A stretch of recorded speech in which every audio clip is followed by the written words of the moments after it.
Bonjour à toutes et à tous, je suis super content de vous retrouver pour une histoire aujourd'hui qui va nous conduire dans les bas-fonds des enfers. Et vous comprendrez pourquoi lorsque je vous déroulerai ce récit, mais en attendant, n'hésitez pas à vous abonner en activant la petite cloche pour ne pas manquer la suite du contenu. Dans la description de cette vidéo se trouvent mes réseaux sociaux, Instagram, Twitch et TikTok pour ceux qui veulent venir parler avec moi directement. Mais juste avant de débuter, voici un cogiteur du futur, une semaine après la réalisation de cette vidéo. Et si elle a pu voir le jour, c'est grâce à CyberGhost VPN. Et ceci est très sérieux car cette histoire est surtout sourcée aux États-Unis et pour accéder à ces documents, il faut une adresse IP américaine. Notamment pour ce documentaire très intéressant pour lequel il faut un VPN. Merci donc à CyberGhost VPN qui en plus de ça me protège ainsi que ses 38 millions d'utilisateurs. Et oui car aujourd'hui sur internet toute votre activité est surveillée et des pirates pourraient venir aborder votre PC. Et grâce à CyberGhost vous pouvez dissimuler votre adresse IP et sécuriser vos données ainsi. En effet celles-ci seront totalement chiffrées et l'intégralité de votre activité sur internet sera redirigée vers un tunnel VPN sécurisé. Et croyez-moi, vous êtes une proie particulièrement facile lorsque vous regardez votre film Netflix depuis un réseau Wi-Fi public, que ce soit dans un café, une gare, un aéroport et où que ce soit.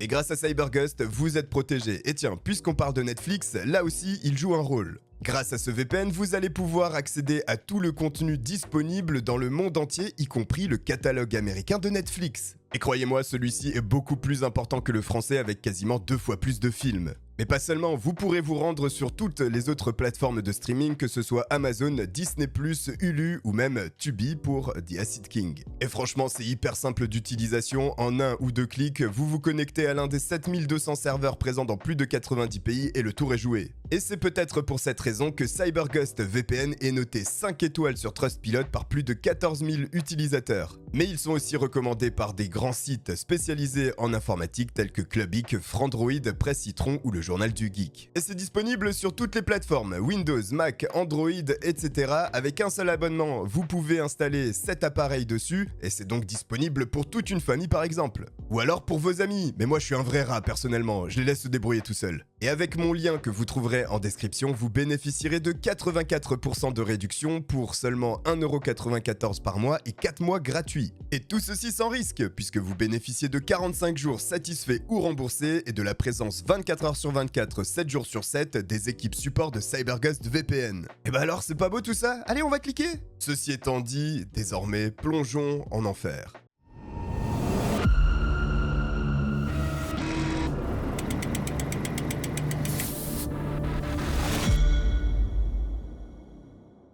Pour le cas qui nous intéresse aujourd'hui, nous devons remonter le temps et nous diriger dans les années 80 aux États-Unis. Et il faut bien reconnaître que cette période, que ce soit au nord de l'Amérique, mais aussi en Europe et dans bien d'autres pays, a été quelque peu perturbée. Un véritable vent de panique lié à l'occulte et au thème satanique va s'abattre sur tout le pays et créer de véritables psychoses. En effet, dans les années 1980, les jeunes Américains s'intéressent tout particulièrement à cet aspect de l'occulte.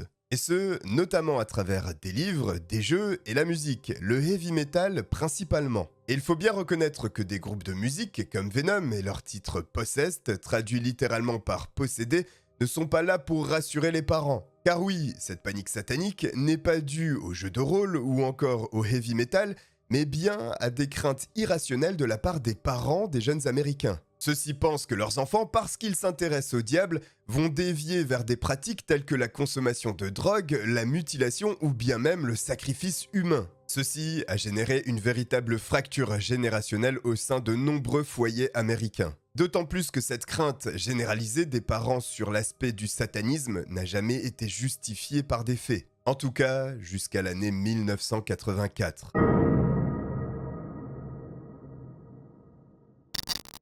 Au sein d'une banlieue tranquille de New York, sur Long Island, à Northport plus précisément, un jeune homme va naître, Richard Casso, surnommé Ricky. Il est le fils de Richard Dick Casso, que nous nommerons Dick dans la vidéo pour une meilleure compréhension. Le père est un professeur d'histoire, mais aussi un entraîneur de football américain très respecté à la Cold Spring Harbor High School. La mère, quant à elle, est également enseignante au lycée, et Ricky n'est pas son seul enfant, puisqu'après lui, elle aura 3 filles, et donc le jeune Richard Casso aura 3 sœurs. Dick et Lynn sont aimants envers leurs enfants, et Ricky baigne dans cet amour parental, ce qui laisse entrevoir un avenir radieux pour lui. À l'école, il n'y a aucun problème, le garçon est assidu et suit parfaitement les cours. En plus d'être studieux, il est également sportif et très fréquemment le matin, il se lève tôt pour aller jouer au football, soit avec son père, soit avec des amis à lui. À peine âgé d'11 ans, Ricky est déjà très consciencieux. Et voici qu'arrive une nouvelle étape dans sa vie, le collège. Pour la première fois de sa courte vie, le garçon va dévier du droit chemin et il se mettra à consommer de la marijuana à seulement 11 ans. C'est également une période au cours de laquelle Ricky va découvrir le culte du diable et s'y intéresser profondément. Il devient réellement passionné de ce monde de l'occulte et de toutes les croyances qui en découlent.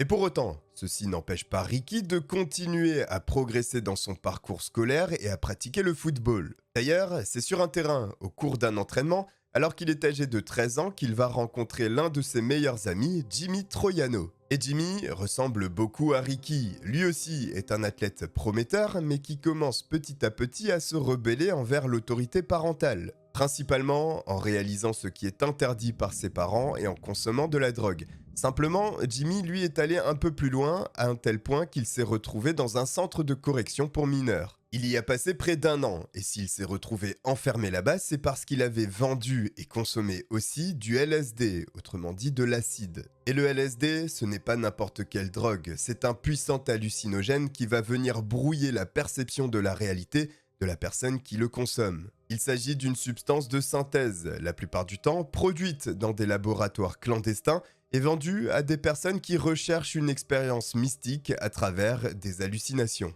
Enfin, ces hallucinations peuvent durer jusqu'à 12 heures, c'est pour vous dire la puissance de cette drogue. Bref, Ricky et Jimmy tombent donc dans les hallucinations du LSD, mais aussi de la mescaline et d'autres drogues. Et ceci, finalement, va affecter le rythme scolaire et les entraînements de football américain des deux garçons. Car régulièrement, ils sèchent soit les cours, soit les entraînements pour se retrouver et se droguer tous les deux. Ricky se rendant parfois complètement défoncé en cours. Un jour, alors qu'il venait de consommer de nombreuses doses de LSD, il s'est présenté à son cours d'art. L'adolescent a commencé à dessiner un dragon, puis ce dragon s'est mis à bouger. Il a alors indiqué à l'un de ses camarades, qui bien sûr n'a rien remarqué sur la feuille. Il s'agissait bien entendu d'une hallucination due à la drogue qu'il avait consommée auparavant. Et le comportement général de Ricky va se mettre à changer puisqu'il devient de plus en plus colérique. Au cours d'une rencontre de football américain à laquelle il participe, le jeune adolescent va être particulièrement agressif sur l'un des adversaires. Il le plaquera de manière si violente et volontaire qu'il sera expulsé.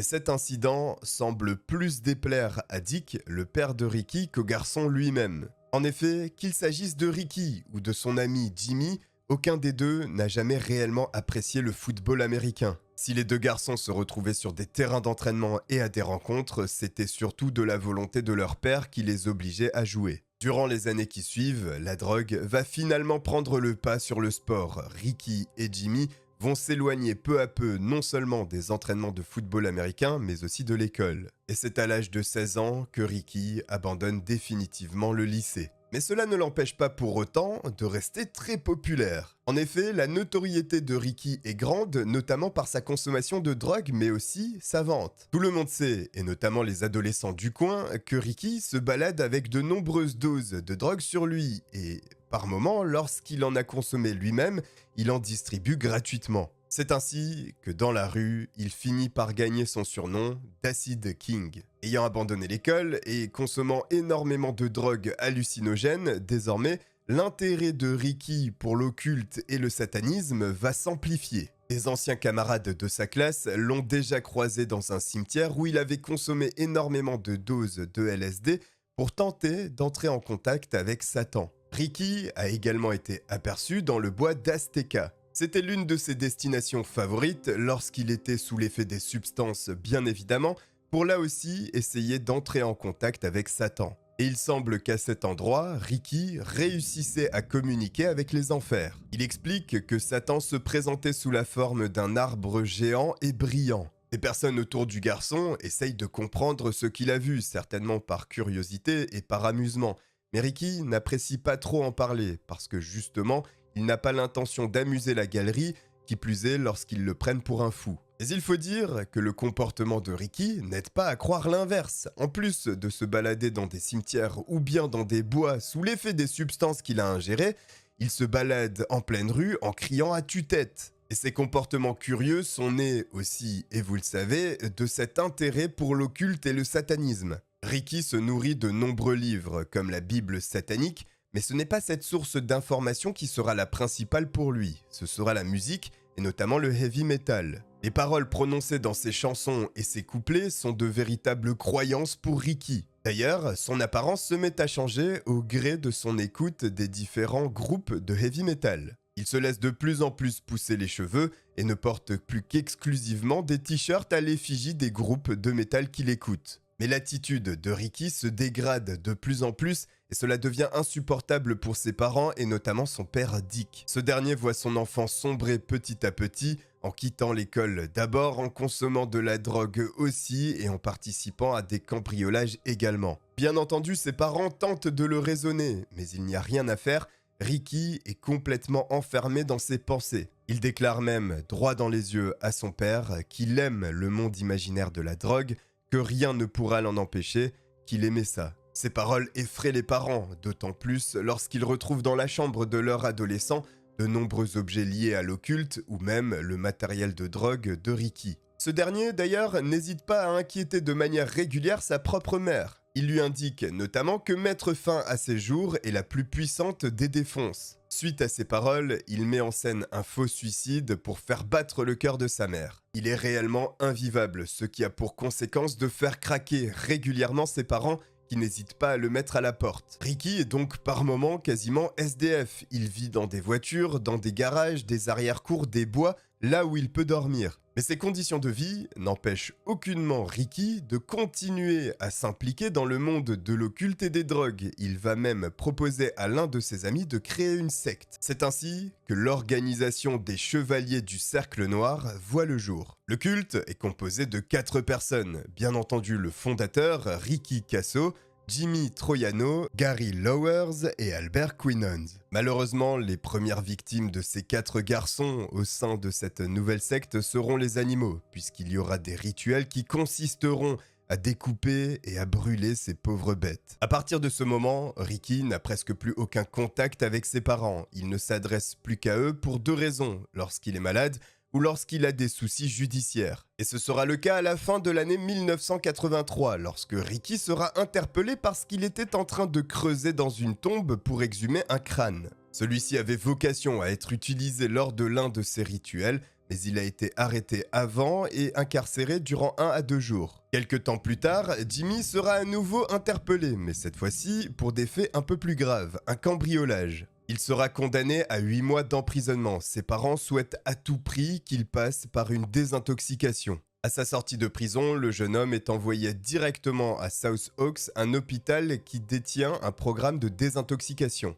Mais Ricky, lors de ce programme, ne sera pas du tout sérieux. Il mentira au médecin pour sortir le plus rapidement possible, ce qui arrivera. En avril 1984, Ricky doit se rendre devant la justice pour l'affaire du crâne qu'il avait exhumé. Il passe donc chez ses parents pour se doucher, être présentable lors de son audience, et son père lui propose même de l'amener. Même s'il ne supporte pas de voir son fils face au tribunal, Dick le soutient quand même dans cette épreuve. Finalement, les conséquences de l'acte de Ricky sont mineures et il n'y aura pas de prison cette fois-ci. Dick ramène donc son fils à la maison. Mais Ricky demande à être déposé proche d'une épicerie. Son père s'exécute et à ce même moment, l'adolescent demande de l'argent. Connaissant son fils et sachant pertinemment qu'il pourrait l'utiliser pour s'acheter de la drogue, le père refuse. Ricky est entré dans une colère noire, il est devenu complètement hystérique et s'en est pris à la voiture de Dick. Avec ses coups de pied, il cause de gros dommages sur le côté passager du véhicule. C'est définitivement la rupture entre lui et son père. Dick désavoue son fils, il le bannit de la maison et lui dit de ne plus jamais chercher à le contacter lui ou sa mère. Ricky est désormais livré à lui-même, et vous savez ce que cela signifie, encore plus de drogue.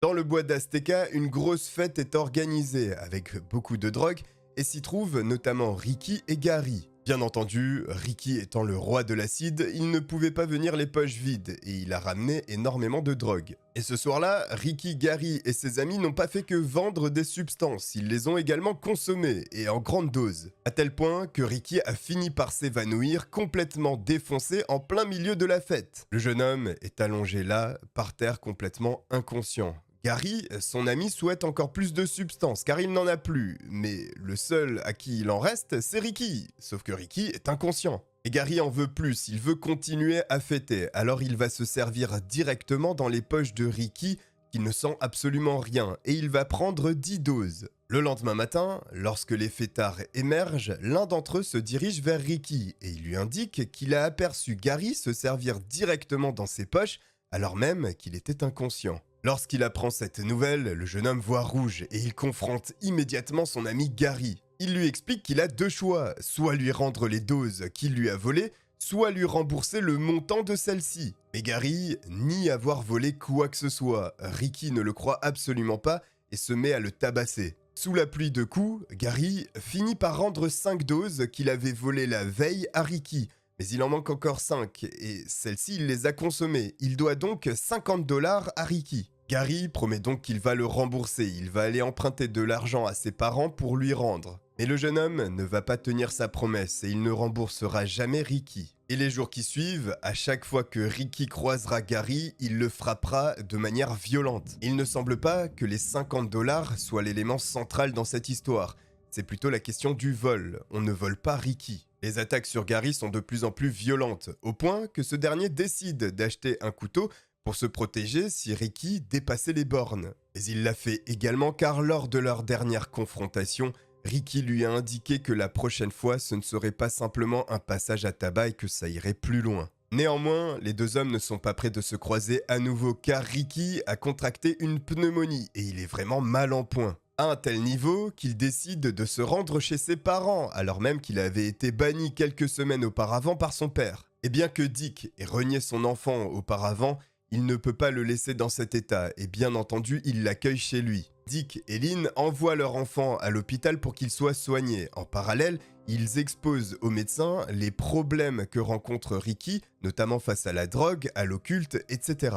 Leur demande est simple, pour le bien de leur enfant, ils demandent à ce qu'il soit interné et qu'il subisse une désintoxication enfin une bonne fois pour toutes. Et pour appuyer leurs propos, ils exposent aux médecins les comportements de leur fils, notamment lorsqu'il est allé exhumer un crâne ou qu'il simule des suicides pour faire stresser sa mère. Bien entendu, les comportements très colériques et hystériques de Ricky sont aussi rapportés, ainsi que sa forte consommation de drogue. Un psychiatre va donc consulter Ricky. Suite à cette consultation, il va déclarer qu'il n'y a rien d'anormal chez le jeune homme, en tout cas au point de l'interner. Il semble certes avoir un penchant antisocial, mais n'apparaît pas dangereux. Ricky est donc soigné de sa pneumonie et libéré de l'hôpital.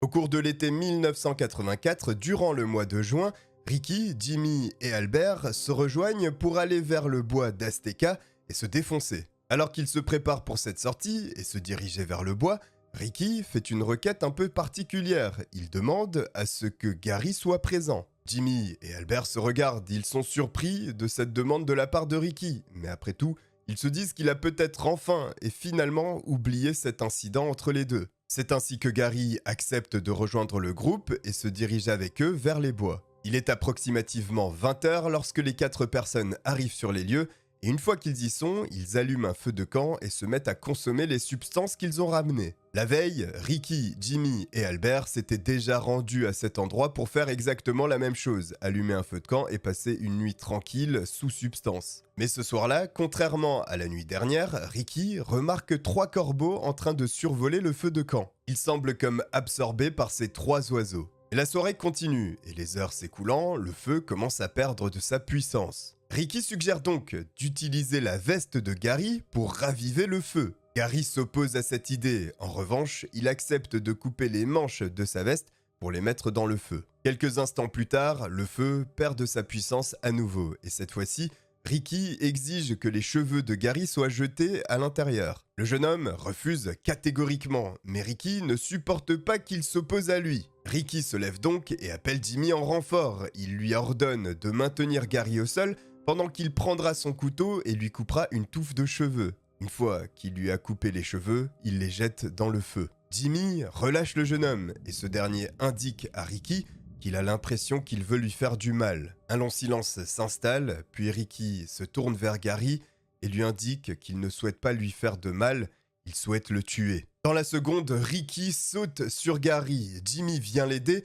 et le maintient au sol. Ricky mord profondément Gary au cou et lui indique de dire qu'il aime Satan. Mais Gary ne s'exécute pas, au contraire, il dit qu'il aime sa mère et il répète cette phrase de manière frénétique. Ricky se saisit du couteau et poignarde Gary. À chaque coup de lame, il demande à ce que ce dernier dise qu'il aime Satan. Mais il ne le fait pas et Gary sera poignardé à plus de 20 reprises. Le jeune homme succombe finalement aux nombreux coups de poignard, mais Ricky n'en a pas terminé avec la dépouille pour autant. Dans une sorte de rituel satanique, il retire les yeux du cadavre de Gary. Et s'il a agi ainsi, c'est notamment à cause des 3 corbeaux qui ont survolé le feu de camp, car il considérait que c'était là un signe de Satan. Après le meurtre de Gary, 2 jours se sont écoulés sans que personne ne s'en inquiète. D'une part parce que le corps du jeune homme avait été dissimulé dans les bois, d'autre part parce qu'il s'agissait là d'un fugueur et que l'on s'inquiète bien moins rapidement lorsqu'il s'agit de ce genre de cas.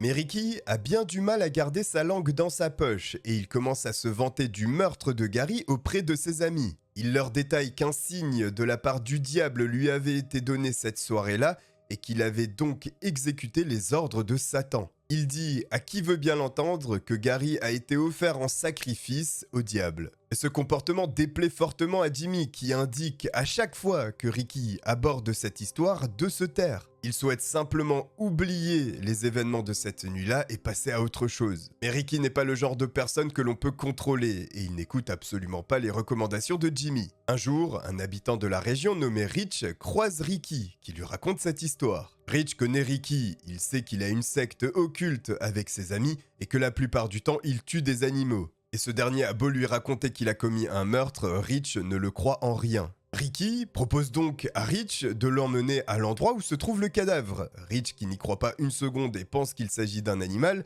décide d'accepter et de s'y rendre. Les 2 jeunes hommes partent ensemble vers le bois d'Azteca et Ricky pointe l'endroit où se trouve le cadavre de Gary. Rich s'approche donc d'un tas de feuilles et lorsqu'il les ôte, il découvre effectivement un cadavre humain, celui de Gary rempli d'asticots. Rich est complètement paniqué et sa première réaction est de s'enfuir en courant le plus vite possible et le plus loin aussi. Mais il se souvient, au moment où il s'enfuit, que Ricky ne semblait pas du tout paniqué et au contraire, il avait l'air plutôt calme. Peu après, en ville, Ricky retrouve Rich et il lui indique de n'en parler à personne en le menaçant. Mais à force d'en parler sur tous les toits, Ricky et Jimmy deviennent paranoïaques. Ils se disent qu'ils vont finir par être arrêtés et mis en prison. Tous 2 retournent donc à l'endroit où se trouve la dépouille pour la déplacer dans une tombe peu profonde. Mais le cadavre, à ce stade, est déjà fortement décomposé. Ainsi, en tentant de déplacer le corps, la tête de Gary s'est détachée. Toujours inquiets qu'on les retrouve pour le meurtre de Gary, Jimmy et Ricky prévoient de s'en aller du côté de la Californie. Le 1er juillet 1984, la police reçoit un appel d'une jeune femme. Elle indique qu'elle a trouvé un cadavre, et c'est celui de Gary. Et lorsque l'agent recherche dans la base de données des personnes disparues, il ne trouve personne. Il pense donc que cet appel est une farce et raccroche. Mais à ce stade, Jimmy et Ricky sont déjà à plus de 200 km de la scène de crime. Et le 4 juillet 1984, la police décide finalement de se rendre dans les bois pour aller vérifier cette histoire de cadavre. Et notamment parce qu'ils se sont renseignés auprès de la famille Laws et effectivement, la mère a expliqué que Gary avait disparu depuis longtemps. Elle explique par ailleurs qu'elle avait reçu des coups de téléphone anonymes et inquiétants. La personne à l'autre bout disait qu'elle ne reverrait plus jamais son fils parce qu'elle l'avait tué. La police déploie donc des chiens dans le bois pour retrouver le cadavre de Gary. Et ils y parviennent. Un tas d'os, un pantalon, une veste et des chaussures appartenant à la victime sont découverts. La dépouille était restée exposée aux aléas de la nature, aux insectes et aux animaux pendant plus de 2 semaines. Il ne reste quasiment rien de Gary. Ce même jour, le 4 juillet 1984, Jimmy et Ricky ont finalement décidé de rentrer à Northport pour aller faire la fête avec des amis. Complètement défoncés et sous substance, ils ont décidé de finir leur nuit dans la voiture qu'ils avaient achetée pour se rendre en Californie. Bien entendu, vous comprenez qu'ils n'y sont jamais allés, et le lendemain matin, une personne téléphone à la police pour un véhicule suspect. Lorsqu'un officier se rend sur place, il constate que Jimmy et Ricky sont endormis dans la voiture. Il demande des renforts pour les interpeller. Cela va sans dire qu'ils étaient considérés comme dangereux et les principaux suspects dans le meurtre de Gary après que Ricky ait répandu la nouvelle sur tous les toits. Au moment de leur arrestation, ils sont complètement léthargiques et sous les effets de la drogue. Et cela n'empêche pas Ricky, sur un ton insolent, de dire aux policiers qu'il n'a rien à voir avec le meurtre de son ami. Et une fois dans la salle d'interrogatoire, la musique ne sera plus la même. Ricky avoue le meurtre de Gary et indique qu'il est fier de ce qu'il a fait car ce dernier le méritait. Et il précise en outre que Jimmy a également joué un rôle dans le meurtre. Il maintenait au sol Gary à tour de rôle et le frappait à coups de pied et coups de poing. Selon Ricky, Jimmy aurait aussi voulu voir Gary mourir et il aurait tout mis en œuvre pour que Ricky commette le meurtre. Bien sûr, cette affaire va être largement répandue dans les médias et elle va être qualifiée de meurtre satanique. Alors même que pour la police, il ne s'agit absolument pas de ça, mais d'un meurtre lié à la consommation de drogue. Le père de Gary explique même aux médias que son fils n'a rien à voir avec le satanisme et que c'était un bon enfant. Et que c'est bien Ricky, le criminel dans cette histoire, qui avait déjà agressé à plusieurs reprises son fils. Ricky est donc incarcéré en attendant son procès, mais il ne supporte que difficilement toute la pression autour de cette affaire. Et 48 heures plus tard, le jeune homme a mis fin à ses jours dans sa cellule en se pendant à l'aide de son drap. Ceci signifie deux choses. Dans un premier temps, que la déclaration de Ricky n'est plus recevable. La seconde, qu'il ne reste plus que Jimmy et Albert, le troisième ami qui se trouvait également sur les lieux du crime.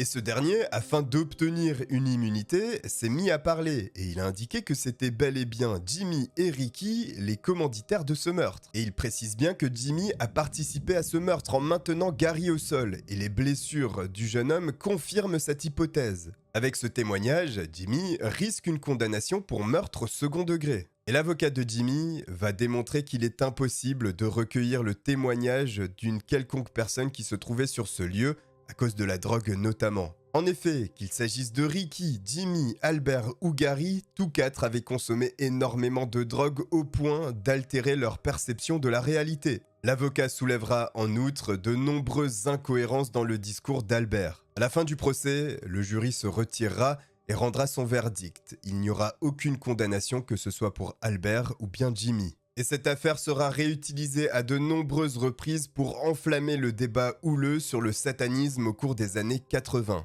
Et le plus choquant dans cette affaire selon moi est que justice n'a pas été complètement rendue à Gary. Certes, Ricky a décidé de mettre fin à ses jours, mais la vérité entre Albert et Jimmy et leur participation à ce meurtre n'a pas été résolue. Et enfin, je terminerai en disant qu'il n'y a pas lieu de diaboliser le satanisme qui est une forme de croyance comme une autre après tout. Cogiteur du futur de retour pour remercier CyberGhost VPN d'avoir sponsorisé cette vidéo. Vous trouverez le lien dans la description pour bénéficier de l'incroyable réduction, donc n'oubliez pas d'aller jeter un œil. J'espère que cette terrible histoire du roi de l'acide vous a plu. N'hésitez pas à liker si c'est le cas, à vous abonner en activant la petite cloche pour ne pas manquer la suite du contenu.